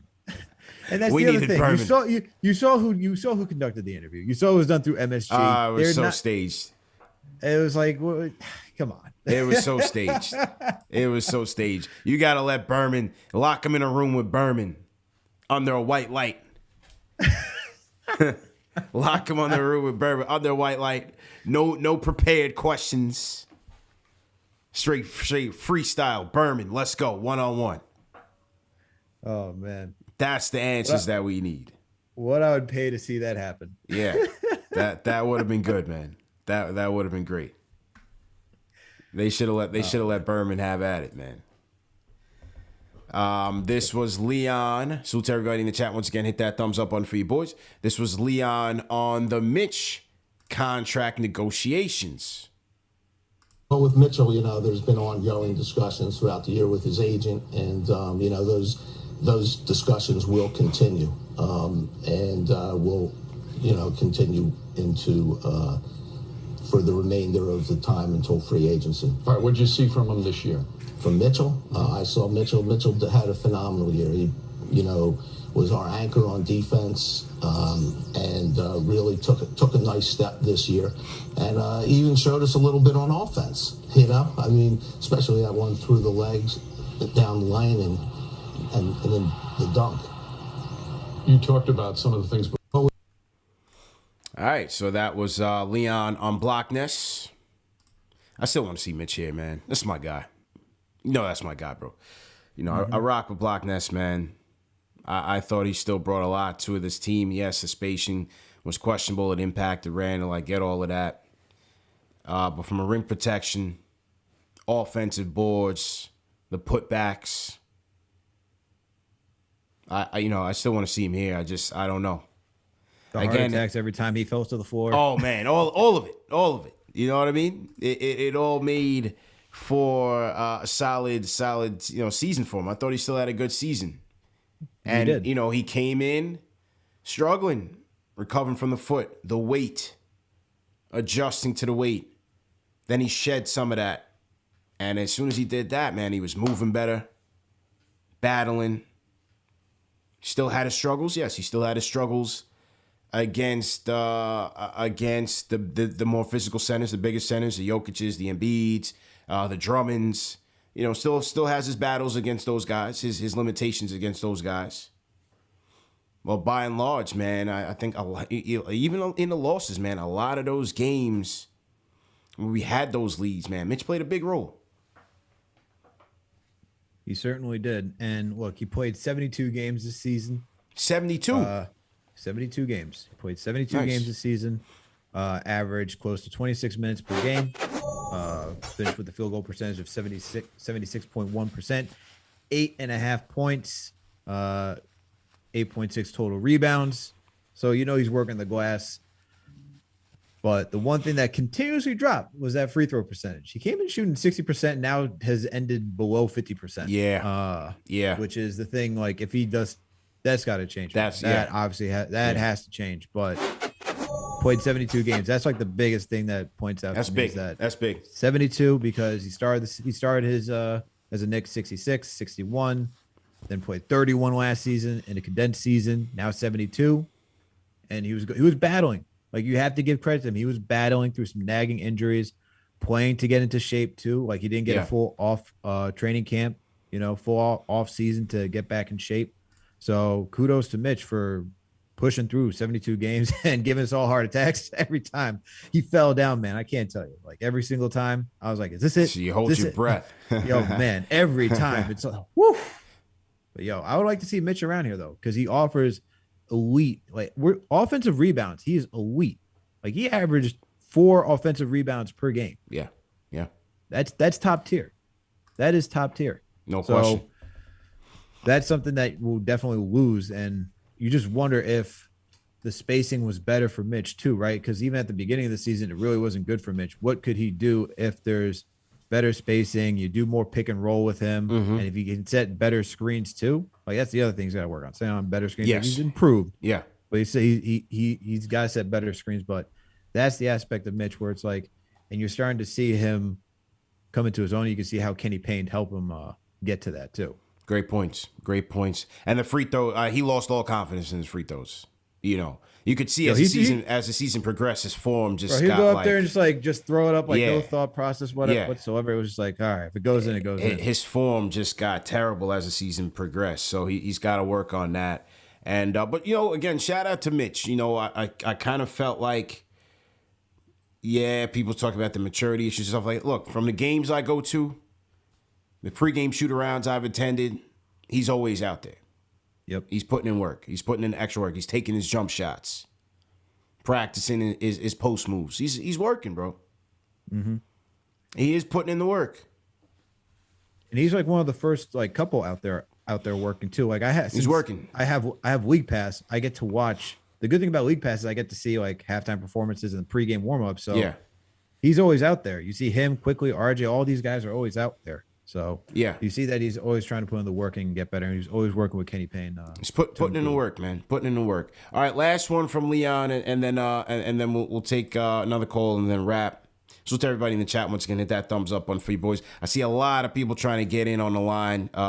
We'll definitely be back on later this week, so we'll take some more calls. Can't get to everybody tonight, so just bear with us. Definitely appreciate everybody for tapping in. Still got 2,000 people rocking with us out. Hour and a half into the show. Let's go. Ladies and gentlemen, that is called audience retention. That is what we do here. Hour and a half, 2 hours. We still got people in here rocking with us heavy. Hit that thumbs up button for you boys. We got 1,000 likes in here. That's what I'm talking about. People showing love. Let's go. Okay. Here is Leon on. Let me get the RJ quote up here. Salute to Edgar, salute to Jared, salute to the mod, salute to TM, salute to Gamma, salute to Simon, salute to Alex, salute to CK, JD, Ash, salute to Rhyme Animal, Chuck D, salute to Q-Tip, salute to J Cal, Michael Parker, everybody, man. It's a good year. It's definitely a good year. For Knicks Fan TV, you know, good year for us, not so great for the team. But as I said, this is bigger than wins and losses. We continue to grow. Okay, let me get to the RJ talk right now. Hang on. Okay. Covered the best player on the. RJ took a great step this year. Took more responsibility. Covered the best player on the other team on a nightly basis. And has really elevated his game. I can't really put a ceiling on where he'll go. As far as, you know, the plan and negotiations, I think we'll keep that private for now. RJ. Taking private. Now, those of you that have been watching the pregame shoot-arounds, the live coverage on Knicks Fan TV, where else are you getting that out? We're taking on a pregame shoot-around. We're taking a postgame outside of Madison Square Garden. We're doing postgame shows. We're taking fan phone calls. Content. That was just Don't forget Knicks Weekly. Don't forget Knicks Weekly. 90 seconds. Don't forget Knicks Weekly. That was just a little shameless plug. You know what I'm saying? And shout out to you and JD for hosting while I'm live on location. So we don't skip a beat. We don't skip a beat here. Anyway, pregame shoot around. RJ and Leon, man, they always chopping it up, man. They're always very chummy. And they always end with a little embrace, man. I always joke that like the deal is already done. They're going to take care of them. 60 seconds. You know, and my British assistant is rushing me here. Give me a second, man. Give me a second, Polly. Give me a minute, man. Her name is Mary. I said, Polly, your name is Mary. Mary, hold on, man. Hang on. Hang tight. They're going to take care of them. It's just a matter of when and how much. But yeah, that was Leon and RJ, man. What do you think about the RJ extension? I think it's going to happen. And he deserves the money. Like, there's no question about it. I mean, watching the show, and if you haven't checked out, so first of all, salute to you and Macri for doing that, for doing the mega cast. That was an awesome show. Yep. And I think Macri said it like they don't really have like an option to like really negotiate here. With Yeah. RJ, like it's Pause kinda for is 1 what it second. is. Pause 10 for 1 second. seconds. Okay, go ahead. Yeah, like there's no real room for negotiation for the Knicks. Like, what can you say? Well, we haven't signed anyone since Charlie Ward, and you're the best thing we've had since a long time. You know, Patrick Ewing. Yeah. Right. So you got to sign the kid. Like there's just no question about it. And what he becomes in the future, you just pay him. You just pay him because you see the work that he's put in 3 years for a kid that was legitimately questioning whether or not he had a shot. Right. And then we see him shoot really well last season and still bring it back up. Yeah. And then adding more to his game. I don't know how you don't pay him. And I think the thing that really stands out is that, like we know his elite trait is being able to attack the rim and draw the fouls. And I think it was, I think if I'm right, I think Ian Begley wrote this for SNY before the beginning of the season, or like last off season, where Johnny Bryant focuses when he works with guards and wings, it's to make sure that they excel in their elite trait. You need an elite trait. And as of right now, he offers that elite trait, which is getting downhill, drawing fouls. He shot it very well towards the end. He got it over 75% towards the end of the season. I think more even after the All-Star break. So with that and seeing his trajectory going up, I don't know how you don't pay him and you don't keep this kid as the face of your franchise. Yeah. He's going to get it. He deserves it. I think we need to embrace him. I think we need to be patient with him. Yep. Because once you get rid of Julius, make no mistake, the spotlight's on him. Oh, yeah. So, again, yes, it comes with the territory and all of that, but I also think we need to learn from this Julius situation and be patient with RJ, man. He is only 21 years old. Yeah. He's not even close to his prime. Yeah. Not even close. And I think prime is like, 27? Yeah. You're talking about another, 6 years? So another 6 years you got to wait to see like what he can fully become. Yeah. Got to be patient with him. It's not going to be efficient every night. You hope the offense continues to flow. He had a little, he had some ball hogging tendencies to close the season out. He'll get through that. But as you said, everything was on an uptick, getting downhill. Pistol sets were very successful. Getting to the free throw line.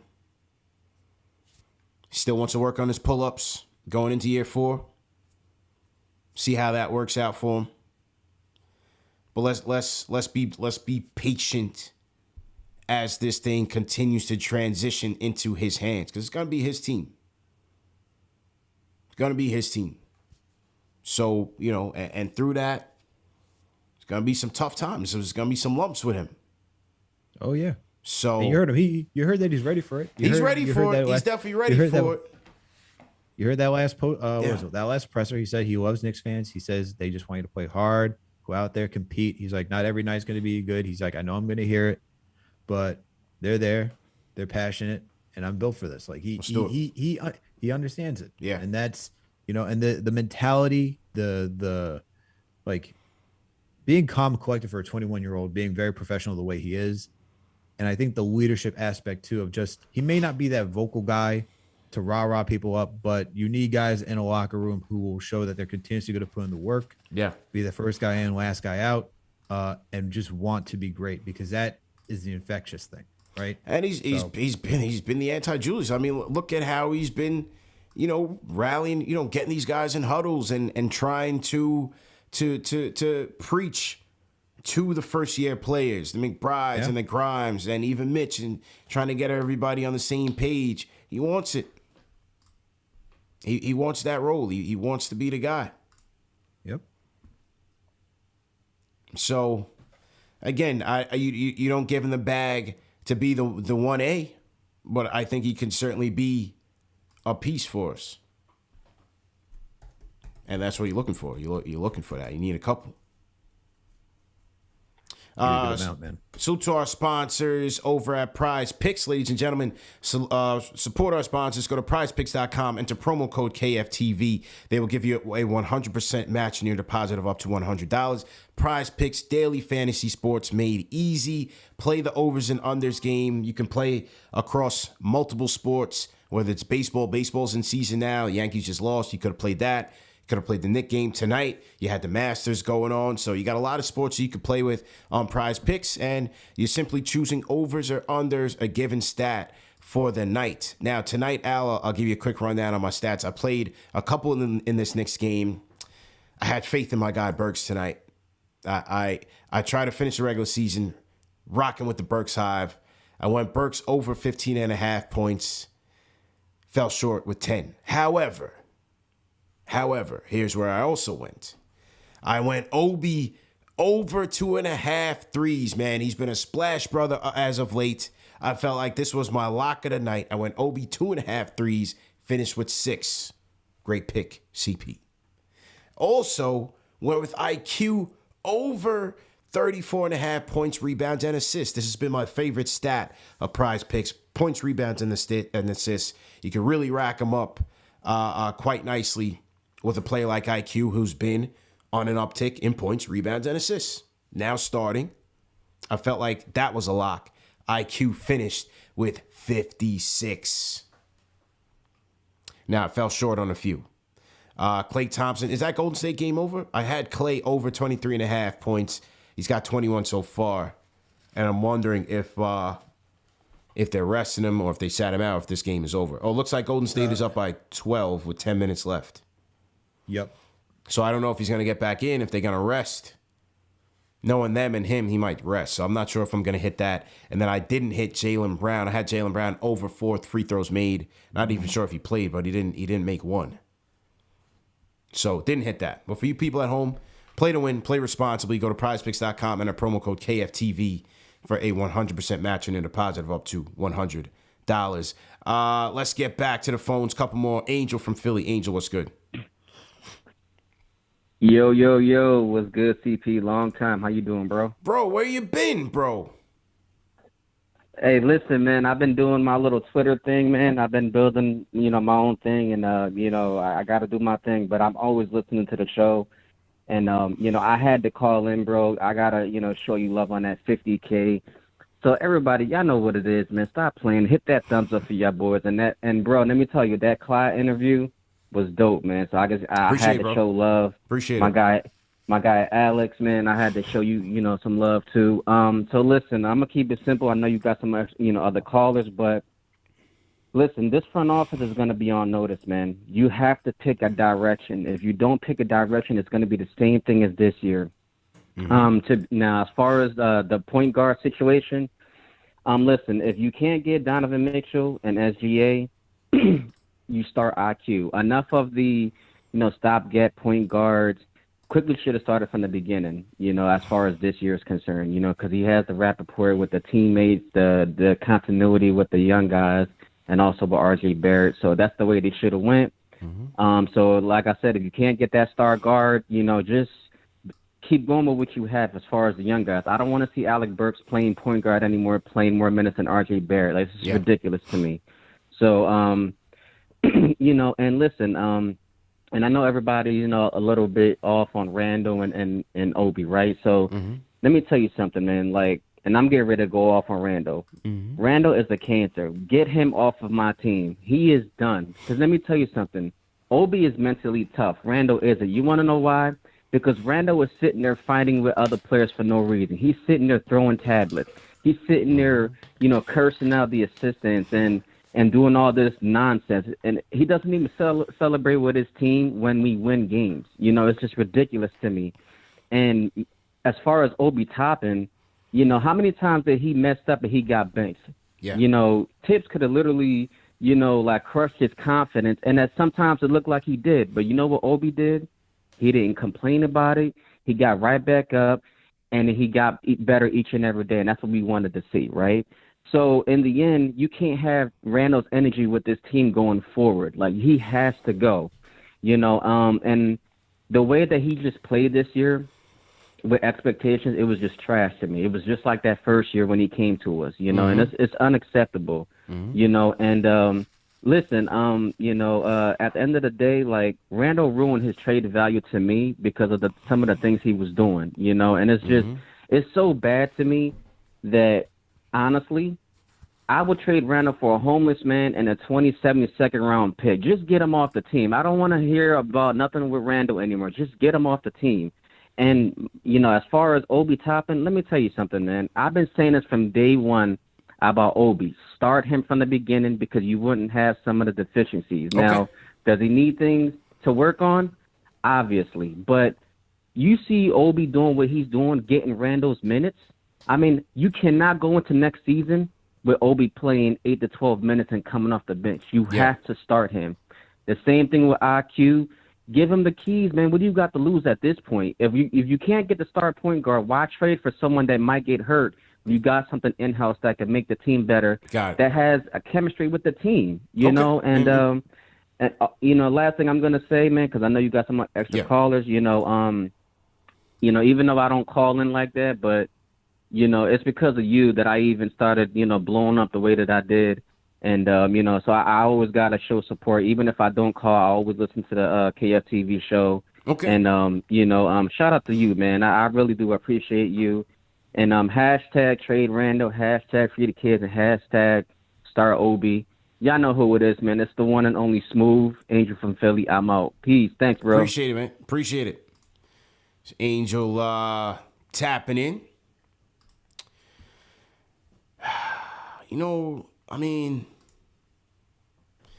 He said he bounced. He started his own thing. I mean, congratulations, but you don't got to forget about us. You know what I'm saying? You could always tap in.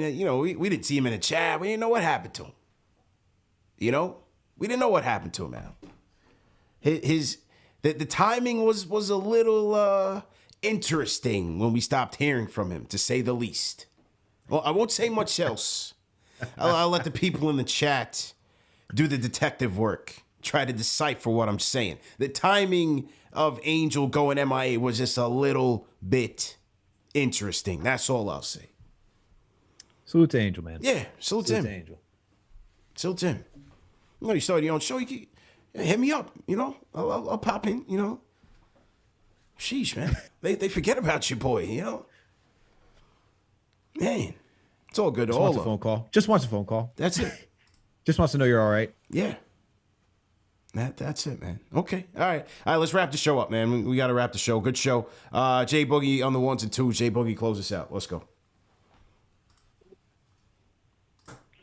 Salute, 3 capital S's. That's not the last time you get ready to hear this, because the brother them said, we got a lot more things. We're going to be on air for that. So don't think the season is over with. This is the on season. We got a lot of things to get into. Quick note, real quick. Clay got over 30 points, so we can let you know that. I know you ain't. I know you're waiting on Clay. Yeah, shout out to Clay. Clay turned it up for me. Let's go. Right. Also, my condolences to the Haskins family. Let me send that out. Prayers go to your family. Yes. The situation, very sad situation. You know what I'm saying? So we want to send our condolences for that. Second thing is, I want to send a special shout out to Tiger Woods, getting up out that accident, recovering from his injury and playing in that Masters from Thursday to Sunday, on one leg. Shout out to that man. The big words from Jim Valvano, don't you ever give up. Don't you ever give up. And that's what that man did. He never gave up on himself. So I tell that to everybody, whatever your dreams is or whatever you want to do in life, don't you ever give up. And don't you ever give up. You're your own roadblock. Let's get back to quickly. 2 years ago, let's go all the way back. Because I told you, and I'm going to remind you again, give that man them keys. I don't want no Brunson. I don't want that dude out of Sacramento.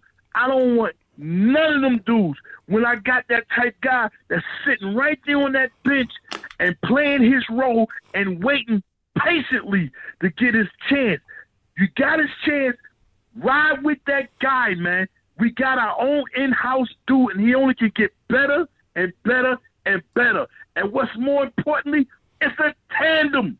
It's a tandem. It's him and Obi. I'm topping on your head. Those dudes put up 76 points. I don't know what's the highest team combined points we don't have from a tandem before on the Knicks. I don't know what it is. Maybe Alex can check that out. But shout out to the GM, great man, the young Lloyd Banks. Shout out to Alex, the young Lex Luger, a.k.a. Franco Harris. Shout out to CK2K out there in California, the a.k.a. Doughboy, Boys in the Hood. Shout out to Ashley. You was here too. Shout out to the Wonder Woman. Shout out to the Mod. Shout out to Chuck D. Shout out to Dave when he was here. Shout out to Easy holding it down for us now. You know what I'm saying? And more importantly, shout out to the greatest people it is in the world is you guys that's in the chat each and every time, each and every game, even when it ain't a game, and he got a showcase for you. You're in the chat, you live, and you direct, man. You're the greatest people it is in the world. Don't let nobody tell you nothing different about yourself. And if they hating on you in your life, use that for motivation and turn the other way and continue on pursuing what it is you have in life. I'm not going to hold you up. Great win tonight, you know what I'm saying? Great vision, seeing quickly and seeing Obi doing what they doing. Leon, I don't care about your press interviews at the end of the season. I don't care about none of that. What I care about is you and Tom getting together. Not now, right now. Right now. Y'all should be in the office putting things together right now. The season is over. The office is open, wide open. Handle your business. Put it together. Figure out what you need to do. Tweak whatever trade you need to trade and bring in whatever, free agents you need to bring in and make the right pick, during the draft, and let's rock. 22, 23, 22, 21 is gone. 22, 23, we on our way. God bless you all. Stay healthy and safe. Salute, salute, salute. 3 capital S's. See y'all on the next show. J Boogie with the season finale sermon. And how fitting that is on a Sunday. That man don't miss. That man don't miss, man. Great sermon, as you said, man. Definitely rest in peace to Dwayne Haskins, man. He lost his life tragically over the weekend. Just very sad. But just reminds us, can't take life for granted. You got to be present. You got to enjoy your time here. You got to maximize your time here. Enjoy your family. Cancel out all grudges. Live good with people. And just walk with love, man. Just walk with love, because you just never know when your card gets pulled. So you just gotta, live life to the max and love it. Shout out to J Boogie. Great call, great show, great season, ladies and gentlemen. Wasn't the season that we were looking for KnicksFanTV. We fell short of the 50 burger, but we got to 50,000. We got to 50K, man. So many highlights from this year. First off, opening night, we did our first live show, live on location, a full production. Shout out to Angel, shout out to JD, shout out to all the camera guys, everybody that put that together. That was a vibe. A whole vibe at Mustang Harry's. We did a full production, and that was great, man. Full production, bro. No ESPN, no truck, just a computer and an internet and a camera and some microphones, and we did the damn thing. Quality. It was greatly done. Quality production, man. I'm proud of everybody's efforts that put that thing together, man. We put that thing together with a computer, Ethernet cord, and a camera, and it was a blast. Salute. WFAN show, crazy. The live on locations, crazy. It was a vibe, man.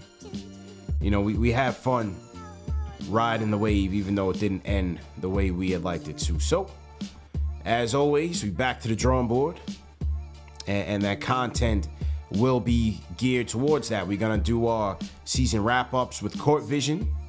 We're gonna do our draft talk. We're gonna bring our draft experts on. We're gonna have some more player interviews. We're gonna do our draft. We're gonna go to Summer League. Meet me in Vegas. We'll see you in Vegas. We're gonna do our Summer League reactions. Season starts then. Starts in the summer. And we'll just take it from there, man. But once again, great show. Great season. Let me salute the rest of the Super Chats that came in. Wave Chappelle says, when we talking draft, Dyson Daniels is the pick. coming up soon. Rhyme Animal Chuck D, $50 super chat. Always appreciate you, Chuck. Says, salutes, what a Knick Nation season. No question. SM Directors Inc. says, Senator P giving a standing ovation to KFTV. Thanks for the great work. Senator P, appreciate it. Emo BX says, drop $37 super chat. Says, dropping $1 for every Knick win this season. Thanks for what you guys do. KFTV and all the people in the chat make the season so much better. Hopefully one day our loyalty will be rewarded with a chip. Samir Soriano, $5 super chat says, hashtag all82. Thanks for everything, KFTV. You guys rock. Corey Mitchell, $10 super chat says, great show.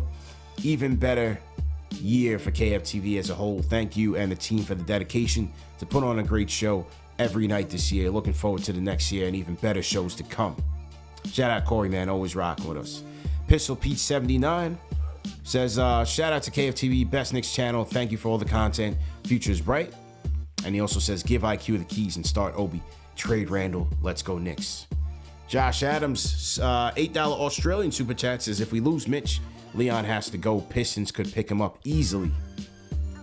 Del Will, $9 super chat says, thanks for a great season. Looking forward to an outstanding content-filled off-season. Free Obi, cut Noel, give IQ the keys, RJ 5K, free throws per day. My guy Hoodie's Vintage tapping in. Says, good to see Obi get the shine he deserves. 42 points with no plays called for him. Tibbs defensive press conferences are comical. Yeah, he's not looking too great there. My guy Do Things in the chat, what's good? He says, why has no one mentioned Noel? Your man just came in out of nowhere, no lie. A healthy Mitch, Sims, Noel, and Obi sounds like a solid squad.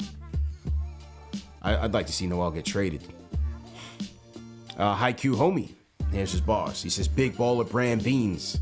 LeVar's new business venture, Lonzo's Garbanzos. No doubt, no doubt. Miguel Nook says, so I'm going to jump out clear at the window. Start IQ, Obi, Star J, Grimes, and Sims. Explore Julius and Cam for MPJ. All right, he definitely jumped out there. Tony Banks says, if somebody can drive Julius to Texas, I'll take him the rest of the way to Los Angeles. Shout out to Busy, says, Obi said what I put in the super chat earlier this year. Him and Quickly just needed tips to believe in them and not have to look over their shoulder worrying about being pulled for a mistake. Chris Civil says Fredo can't call in next season. He got Max Kellerman takes. Shout out Richard Williams says, thank you for holding us crazy fans down. Salute to KnicksFanTV, 50K, all the best. The boys in the orange and blue, appreciate y'all. Number 9, number 5, number 1, King Richard. Manny Campos says, Fredo straight tripping. I'd rather Obi than the worst on-ball player in the league. Julius' game is impossible to build around. Obi better than Julius right now. Jeremy Maynard says, Fredo got on the rowboat with Michael's muscle. Obi, Cam, IQ, RJ, and Mitch, or Sims, or Mark Williams from Duke, a dope potential lineup. Troy Davis's IQ is like Charlie Ward. Both love God and aren't afraid to show it. Obi, RJ, and IQ are great role models for the youth. Tibbs is their toughest opponent. Let's see who else. Josh B says, I'm willing to pull this trigger on the Sexton trade. Angel de Jesus says, I think we're going to go IQ, RJ, Obi, Sims, and maybe a defensive wing. Forget the Brunson and everyone else. I think Randall and Mitch will be out. Shout out RGT85 said, we tried to build around Randall and it didn't work this season. What did work? RJ, IQ, and Obi. If the front office can't see it, we are way worse off than we realize. Shout out Brandon Getz. Robert Paris says, Randall and RJ aren't going to mix well together. Leon's success in New York will ride on moving Randall. But Team M, $15 super chat says, no trade, fire, or free agent predictions. Just a big thank you guys and see you in the summer league. Salute, salute, salute.